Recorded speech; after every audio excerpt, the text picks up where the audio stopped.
me. What do you want to do tonight? The same thing we do every night, Pinky. Try to take over the world. I'd like to tell you about the strangest secret in the world.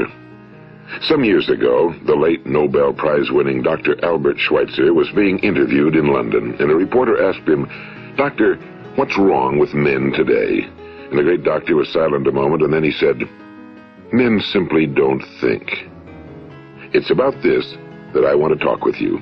We live today in a golden age. This is an era that man has looked forward to, dreamed of, and worked toward for thousands of years. But since it's here, we pretty well take it for granted. We in America are particularly fortunate to live in the richest land that ever existed on the face of the earth, a land of abundant opportunity for everyone. But do you know what happens? Well, let's take 100 men who start even at the age of 25. Do you have any idea what will happen to those men by the time they're 65?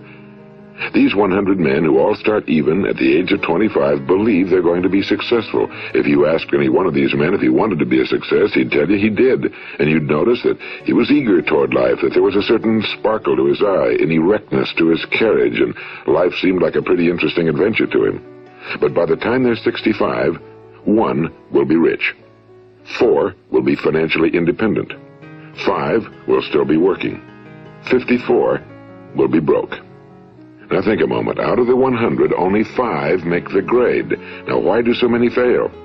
What has happened to the sparkle that was there when they were 25? What's become of the dreams, the hopes, the plans? And why is there such a large disparity between what these men intended to do and what they actually accomplished? When we say about 5% achieve success, we have to define success. And here's the best definition I've ever been able to find. Success is the progressive realization of a worthy ideal. If a man is working toward a predetermined goal and knows where he's going, that man is a success. If he's not doing that, he's a failure. Success is the progressive realization of a worthy ideal. Rollo May, the distinguished psychiatrist, wrote a wonderful book called Man's Search for Himself. And in this book he says, the opposite of courage in our society is not cowardice. It is conformity. And there you have the trouble today. It's conformity, people acting like everyone else without knowing why, without knowing where they're going. Now think of it. In America right now, there are over 18 million people 65 years of age and older. And most of them are broke. They're dependent on someone else for life's necessities. Now, we learn to read by the time we're 7. We learn to make a living by the time we're 25. Usually by that time, we're not only making a living, we're supporting a family. And yet by the time we're 65, we haven't learned how to become financially independent in the richest land that has ever been known. Why? We conform. And the trouble is that we're acting like the wrong percentage group, the 95 who don't succeed. Now, why do these people conform?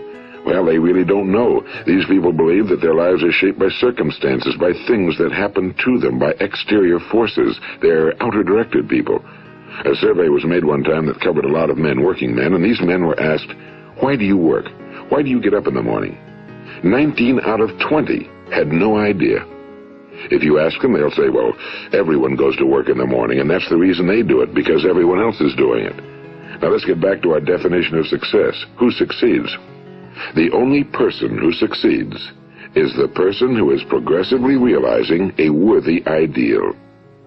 He's the person who says, I'm going to become this, and then begins to work toward that goal.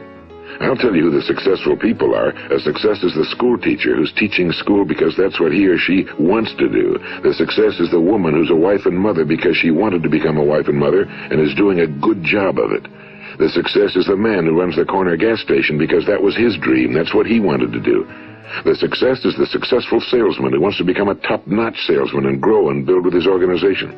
A success is anyone who is doing deliberately a predetermined job because that's what he decided to do deliberately. But only 1 out of 20 does that. That's why today there isn't really any competition unless we make it for ourselves. Instead of competing, all we have to do is create. You know, for 20 years, I looked for the key which would determine what would happen to a human being. Was there a key I wanted to know which would make the future a promise that we could foretell to a large extent? Was there a key that would guarantee a person's becoming successful if he only knew about it and knew how to use it? Well, there is such a key, and I found it. Have you ever wondered why so many men work so hard and honestly without ever achieving anything in particular, and others don't seem to work hard and yet seem to get everything? They seem to have Take the salesman, for example. There's no other person in the world today with the future of a good salesman. Selling is the world's highest paid profession, if we're good at it and if we know where we're going. Every company needs top-notch salesmen, and they reward those men. The sky's the limit for them. But how many can you find? Someone once said the human race is fixed, not to prevent the strong from winning, but to prevent the weak from losing. The American economy today can be likened to a convoy in time of war. The entire economy is slowed down to protect its weakest link, just as the convoy had to go at the speed that would permit its slowest vessel to remain in formation. That's why it's so easy to make a living today. It takes no particular brains or talent to make a living and support a family today. So we have a plateau of so-called security, if that's what a person's looking for.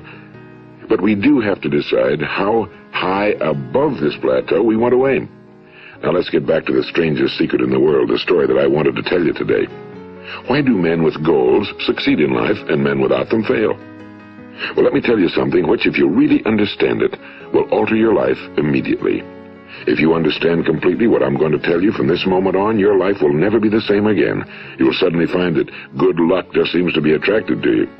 The things you want just seem to fall in line, and from now on you won't have the problems, the worries, the gnawing lump of anxiety that perhaps you've experienced before.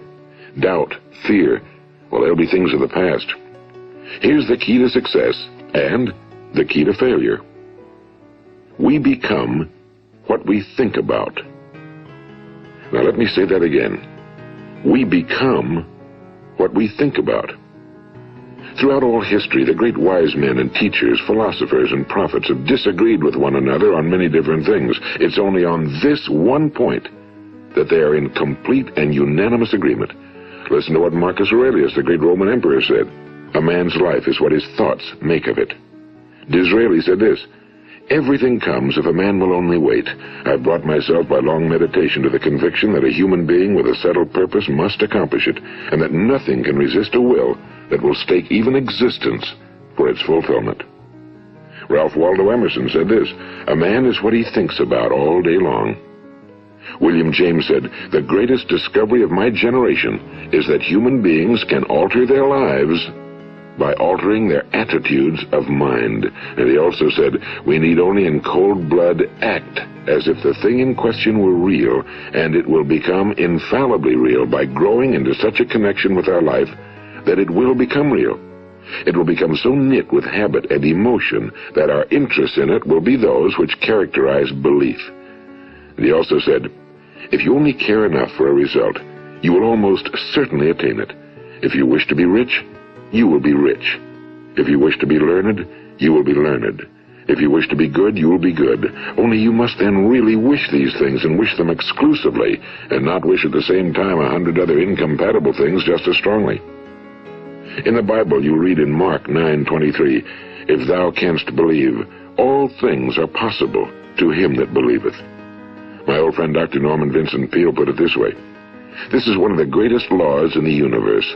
Fervently do I wish I had discovered it as a very young man. It dawned upon me much later in life, and I found it to be one of the greatest, if not my greatest discovery outside of my relationship to God. The great law, briefly and simply stated, is that if you think in negative terms, you will get negative results. If you think in positive terms, you will achieve positive results. That is the simple fact, he went on to say, which is at the basis of an astonishing law of prosperity and success. In 3 words, believe and succeed. William Shakespeare put it this way, our doubts are traitors and make us lose the good we oft might win by fearing to attempt. George Bernard Shaw said, people are always blaming their circumstances for what they are. I don't believe in circumstances. The people who get on in this world are the people who get up and look for the circumstances they want, and if they can't find them, make them. Well, it's pretty apparent, isn't it? And every person who discovered this for a while believed that he was the first one to work it out. We become what we think about. Now, it stands to reason that a person who's thinking about a concrete and worthwhile goal is going to reach it, because that's what he's thinking about, and we become what we think about. Conversely, the man who has no goal, who doesn't know where he's going, and whose thoughts must therefore be thoughts of confusion and anxiety and fear and worry, becomes what he thinks about, His life becomes one of frustration and fear and anxiety and worry. And if he thinks about nothing, he becomes nothing. Now, how does it work? Why do we become what we think about? Well, I'll tell you how it works as far as we know. Now, to do this, I want to tell you about a situation that parallels the human mind. Suppose a farmer has some land, and it's good fertile land. Now, the land gives the farmer a choice. He may plant in that land whatever he chooses. The land doesn't care. It's up to the farmer to make the decision. Now remember, we're comparing the human mind with the land because the mind, like the land, doesn't care what you plant in it. It will return what you plant, but it doesn't care what you plant. Now let's say that the farmer has two seeds in his hand. One is a seed of corn, the other is nightshade, a deadly poison. He digs two little holes in the earth and he plants both seeds, one corn, the other nightshade. He covers up the holes, waters, and takes care of the land, and what will happen? Invariably, the land will return what's planted. As it's written in the Bible, as ye sow, so shall ye reap. Now remember, the land doesn't care. It'll return poison in just as wonderful abundance as it will corn. So up come the two plants, one corn, one poison. Now the human mind is far more fertile, far more incredible and mysterious than the land, but it works the same way. It doesn't care what we plant. Success, failure. A concrete, worthwhile goal, or confusion. Misunderstanding, fear, anxiety, and so on. But what we plant, it must return to us. You see, the human mind is the last great unexplored continent on Earth. It contains riches beyond our wildest dreams. It will return anything we want to plant. Now you might say, well, if that's true, why don't people use their minds more? Well, I think they figured out an answer to that one, too. Our mind comes as standard equipment at birth. It's free, and things that are given to us for nothing we place little value on. Things that we pay money for, we value. The paradox is that exactly the reverse is true. Everything that's really worthwhile in life came to us free. Our minds, our souls, our bodies, our hopes, our dreams, our ambitions, our intelligence, our love of family and children and friends and country, all these priceless possessions are free. But the things that cost us money are actually very cheap and can be replaced at any time. A good man can be completely wiped out and make another fortune. He can do that several times. Even if our home burns down, we can rebuild it. But the things we got for nothing, we can never replace. The human mind isn't used because we take it for granted. Familiarity breeds contempt. It can do any kind of job we assign to it, but generally speaking, we use it for little jobs instead of big, important ones. Universities have proved that most of us are operating on about 10% or less of our abilities. So decide now, what is it you want?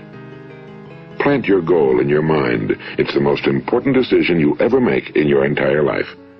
What is it you want? Do you want to be an outstanding salesman? A better worker at your particular job? Do you want to go places in your company? In your community? Do you want to get rich? All you've got to do is plant that seed in your mind, care for it, work steadily toward your goal, and it will become a reality. It not only will, there's no way that it cannot. You see, that's a law, like the laws of Sir Isaac Newton, the laws of gravity. If you get on top of a building and jump off, you'll always go down, you'll never go up, and it's the same with all the other laws of nature. They always work. They're inflexible. Think about your goal in a relaxed, positive way. Picture yourself in your mind's eye as having already achieved this goal. See yourself doing the things you will be doing when you've reached your goal.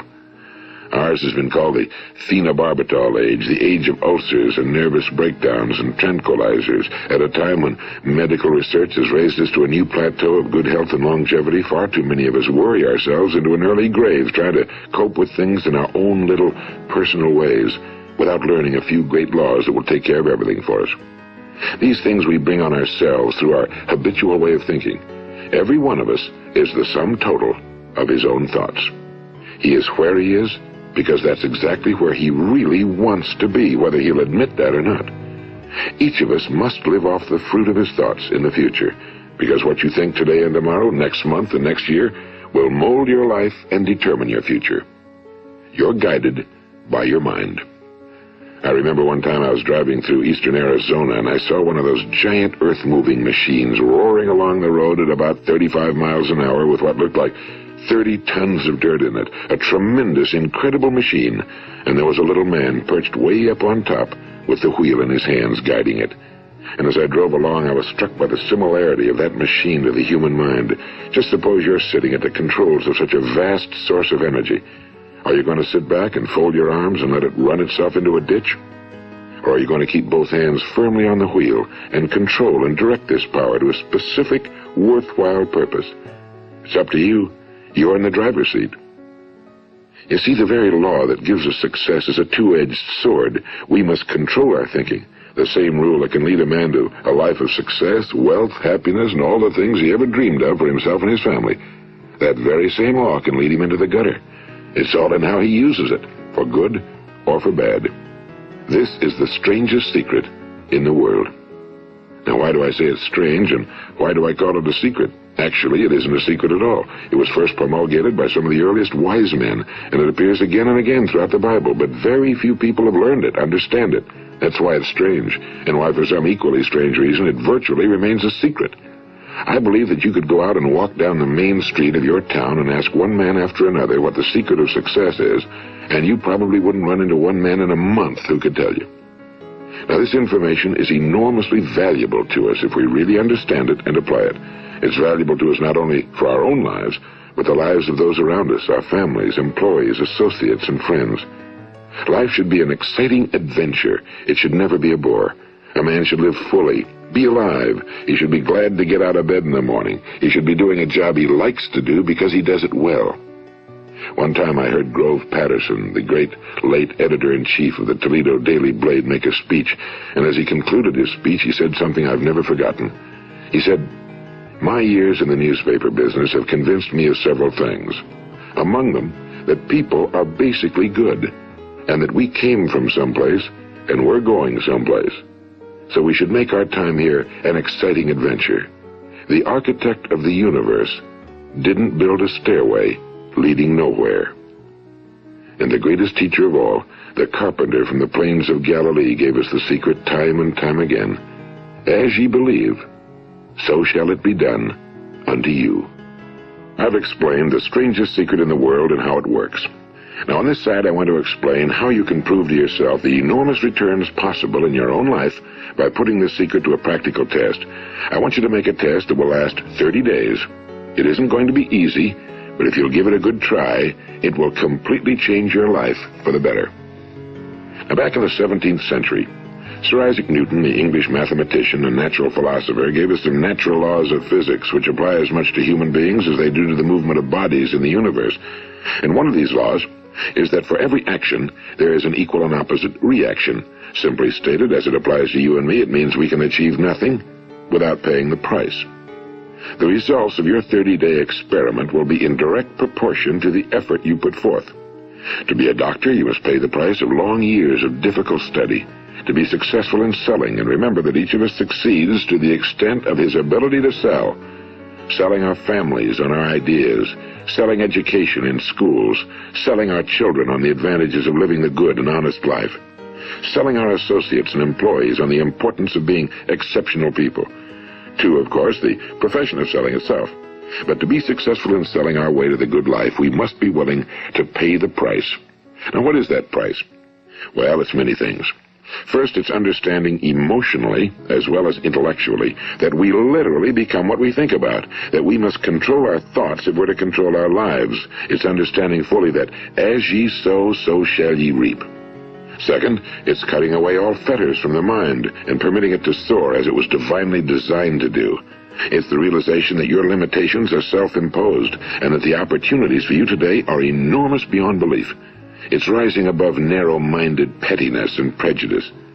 And third, it's using all your courage to force yourself to think positively on your own problem, to set a definite and clearly defined goal for yourself, to let your marvelous mind think about your goal from all possible angles, to let your imagination speculate freely upon many different possible solutions, to refuse to believe that there are any circumstances sufficiently strong to defeat you in the accomplishment of your purpose, to act promptly and decisively when your course is clear, and to keep constantly aware of the fact that you are, at this moment, standing in the middle of your own acres of diamonds, as Russell Conwell used to point out. And fourth, save at least 10% of every dollar you earn.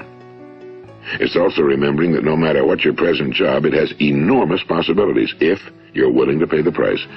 Now let's just go over the important points in the price each of us must pay to achieve the wonderful life that can be ours. It is, of course, worth any price.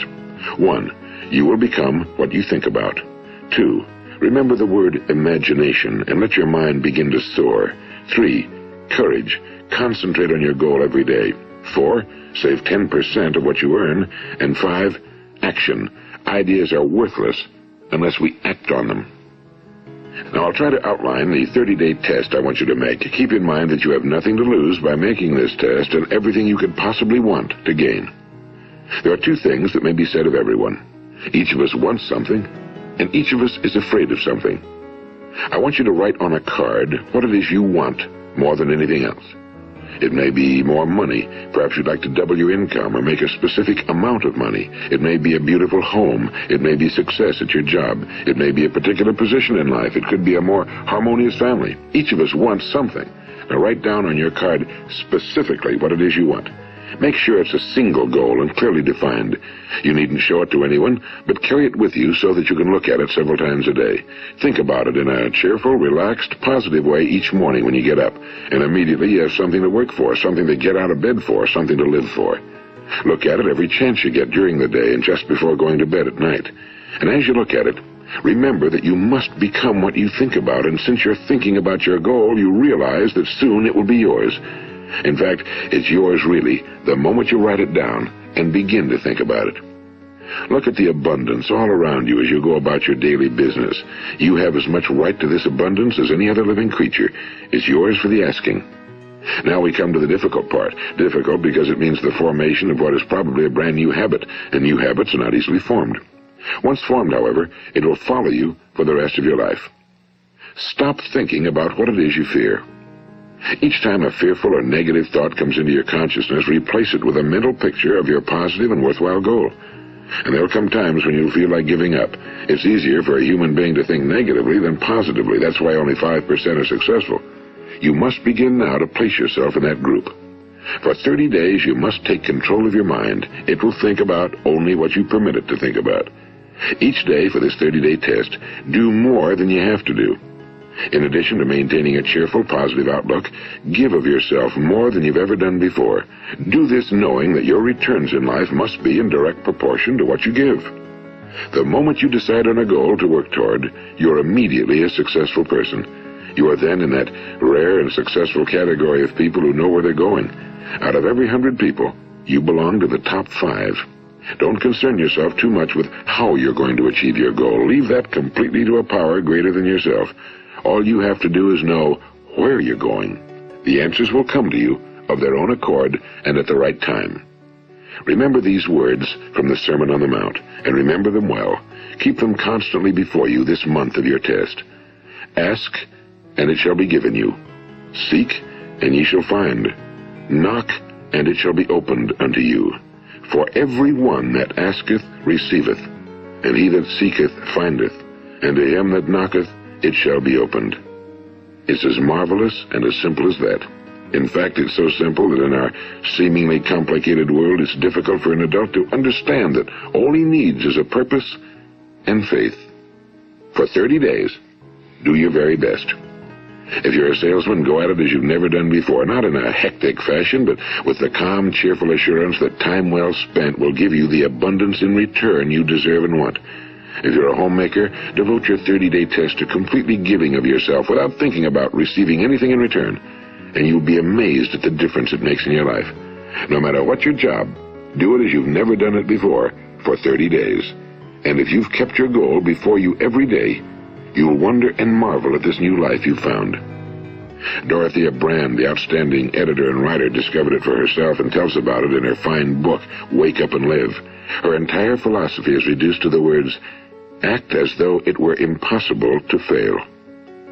She made her own test with sincerity and faith, and her entire life was changed to one of overwhelming success. Now, you make your test for 30 full days. Don't start your test until you've made up your mind to stick with it. You see, by being persistent, you're demonstrating faith. Persistence is simply another word for faith. If you didn't have faith, you'd never persist. If you should fail during your first 30 days, by that I mean suddenly find yourself overwhelmed by negative thoughts, You've got to start over again from that point and go 30 more days. Gradually, your new habit will form until you find yourself one of that wonderful minority to whom virtually nothing is impossible. And don't forget the card. It's vitally important as you begin this new way of living. On one side of the card, write your goal, whatever it may be. On the other side, write the words we've quoted from the Sermon on the Mount. Ask, and it shall be given you. Seek, and ye shall find. Knock, and it shall be opened unto you. Nothing great was ever accomplished without inspiration. See that during these crucial first 30 days, your own inspiration is kept at a peak. And above all, don't worry. Worry brings fear, and fear is crippling. The only thing that can cause you to worry during your test is trying to do it all yourself. Know that all you have to do is hold your goal before you. Everything else will take care of itself. Remember also to keep calm and cheerful. Don't let petty things annoy you and get you off course. Now, since making this test is difficult, some will say, why should I bother? Well, look at the alternative. No one wants to be a failure. No one really wants to be a mediocre individual. No one wants a life constantly filled with worry and fear and frustration. Therefore, remember that you must reap that which you sow. If you sow negative thoughts, your life will be filled with negative things. If you sow positive thoughts, your life will be cheerful, successful, and positive. Now, gradually, you will have a tendency to forget what you've heard on this recording. Play it often. Keep reminding yourself of what you must do to form this new habit. Gather your whole family around at regular intervals and listen to what's been said here. You know, most men will tell you that they want to make money without understanding the law. The only people who make money work in a mint. The rest of us must earn money. This is what causes those who keep looking for something for nothing or a free ride to fail in life. The only way to earn money is by providing people with services or products which are needed and useful. We exchange our time and our product or service for the other man's money. Therefore, the law is that our financial return will be in direct proportion to our service. Now, success is not the result of making money. Making money is the result of success, and success is in direct proportion to our service. Most people have this law backwards. They believe that you're successful if you earn a lot of money. The truth is that you can only earn money after you're successful. It's like the story of the man who sat in front of the stove and said to it, "Give me heat, and then I'll add the wood." How many men and women do you know, or do you suppose there are today, who take the same attitude toward life? There are millions. We've got to put the fuel in before we can expect heat. Likewise, we've got to be of service first before we can expect money. Don't concern yourself with the money. Be of service, build, work, dream, create. Do this and you'll find there's no limit to the prosperity and abundance that will come to you. Prosperity, you know, is founded upon a law of mutual exchange. Any person who contributes to prosperity must prosper in turn himself. Sometimes the return will not come from those you serve, but it must come to you from someplace, because that's the law. For every action, there is an equal and opposite reaction. As you go daily through your 30-day test period, remember that your success will always be measured by the quality and quantity of service you render, and money is a yardstick for measuring this service. No man can get rich himself unless he enriches others. Now, there are no exceptions to a law. You can drive down any street in America and from your car estimate the service that's being rendered by the people living on that street. Had you ever thought of this yardstick before? It's interesting. Some, like ministers and priests and other devoted people, measure their returns in the realm of the spiritual, but again, their returns are equal to their service. Once this law is fully understood, any thinking person can tell his own fortune. If he wants more, he must be of more service to those from whom he receives his return. If he wants less, he has only to reduce his service. This is the price you must pay for what you want. If you believe you can enrich yourself by deluding others, you can end only by deluding yourself. It may take some time, but just as surely as you breathe, you'll get back what you put out. Don't ever make the mistake of thinking you can avert this. It's impossible. The prisons and the streets where the lonely walk are filled with people who tried to make new laws just for themselves. We may avoid the laws of man for a while, but there are greater laws that cannot be broken. An outstanding medical doctor recently pointed out 6 steps that will help you realize success. 1. Set yourself a definite goal. 2. Quit running yourself down. 3. Stop thinking of all the reasons why you cannot be successful and instead think of all the reasons why you can. 4. Trace your attitudes back through your childhood and try to discover where you first got the idea you couldn't be successful, if that's the way you've been thinking. 5. change the image you have of yourself by writing out a description of the person you would like to be. And 6, act the part of the successful person you have decided to become. The doctor who wrote those words is a noted West Coast psychiatrist, Dr. David Harold Fink. Do what the experts since the dawn of recorded history have told you you must do. Pay the price by becoming the person you want to become. It's not nearly as difficult as living unsuccessfully. Make your 30-day test, then repeat it again, and each time it will become more a part of you until you'll wonder how you could ever have lived any other way. Live this new way and the floodgates of abundance will open and pour over you more riches than you may have dreamed existed. Money? Yes, lots of it. But what's more important, you'll have peace.